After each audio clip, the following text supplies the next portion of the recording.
Excellences, Mesdames et Messieurs, mes premiers mots seront de vous souhaiter la bienvenue et de vous exprimer ma reconnaissance pour l'honneur que vous faites à Madagascar et à son secteur privé en particulier en organisant la 36e Assemblée générale de la Conférence permanente des chambres consulaires africaines et francophones de notre pays. J'ai compris, oui j'ai compris, que la décision de maintenir le choix de Madagascar a été difficile compte tenu du contexte particulier de notre pays en cette période de sortie de crise. Le changement intervenu à Madagascar en mars 2009 est le résultat d'une aspiration populaire. Notre souhait serait que la communauté internationale prenne en considération ces aspirations au changement. À ce sujet, permettez-moi d'emprunter un extrait du livre d'un grand homme, qui est aussi un ami, cet homme qui a suivi de près l'évolution de la situation à Madagascar. Oui, l'heure de nous-mêmes a sonné. Nous devons avoir une claire vision du but que nous poursuivons. Nous devons rassembler tous nos moyens, notre intelligence, notre volonté, notre adresse pour l'accomplissement de notre noble dizaine. Halte aux manipulations dont nous sommes victimes parce que nous y prêtons le flanc. Nous devrons assumer.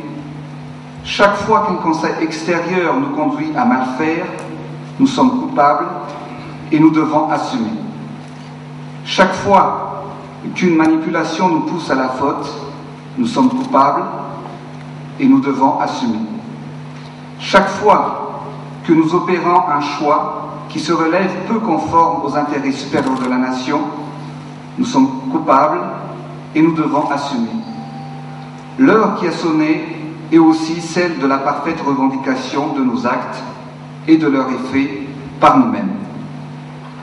Nous sommes responsables parce que nous sommes capables. Fini les atermoiements, les hésitations, les compromissions que nous étalons à la face du monde. Nous sommes majeurs, jubilaires. Le continent est majeur et il doit dépendre éperdument des volontés étrangères, des pressions étrangères, des immixtions, des concepts imposés de l'extérieur. L'histoire nous a certes maltraités, malmenés.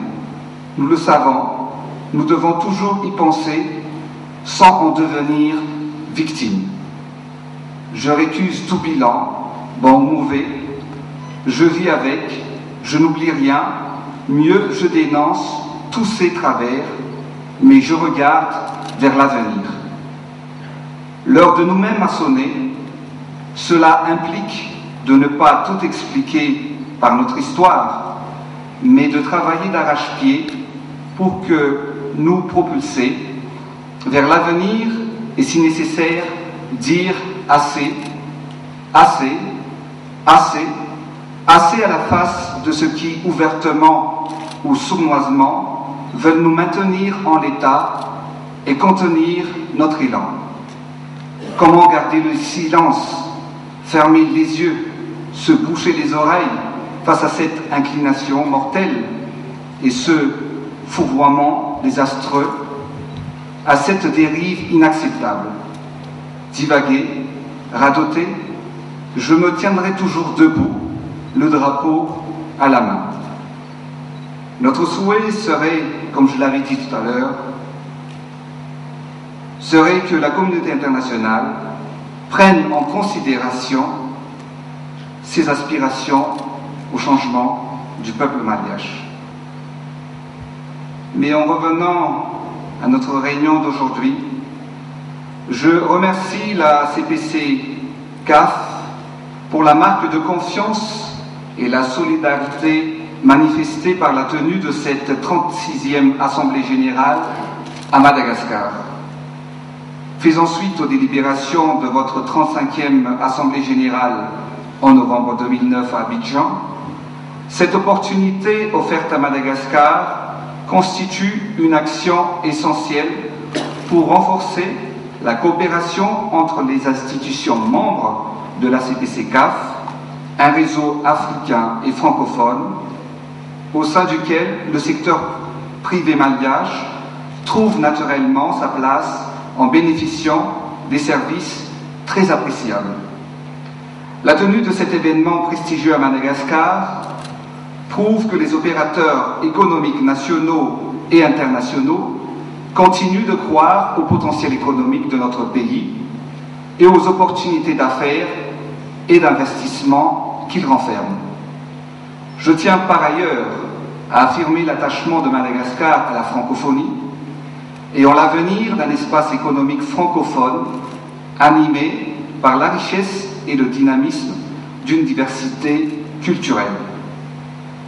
Nous marquons notre entière disponibilité à œuvrer à la mise en place de structures et mécanismes garantissant la démocratie et le fonctionnement d'une économie de marché basée sur l'initiative privée et l'intégration dans l'économie mondiale. Soyez assurés que notre volonté d'aller de l'avant dans la mise en place d'un meilleur environnement des affaires pour l'épanouissement économique de toutes les entreprises de toute taille dans les secteurs de l'industrie, le commerce, l'agriculture et les services afin de créer de la richesse, des emplois et œuvrer réellement à l'éradication de la pauvreté à Madagascar. Je souhaite plein de succès à vos travaux et je déclare ouverte la 36e Assemblée générale de la Conférence permanente des chambres consulaires africaines et francophones. Je vous remercie de votre attention.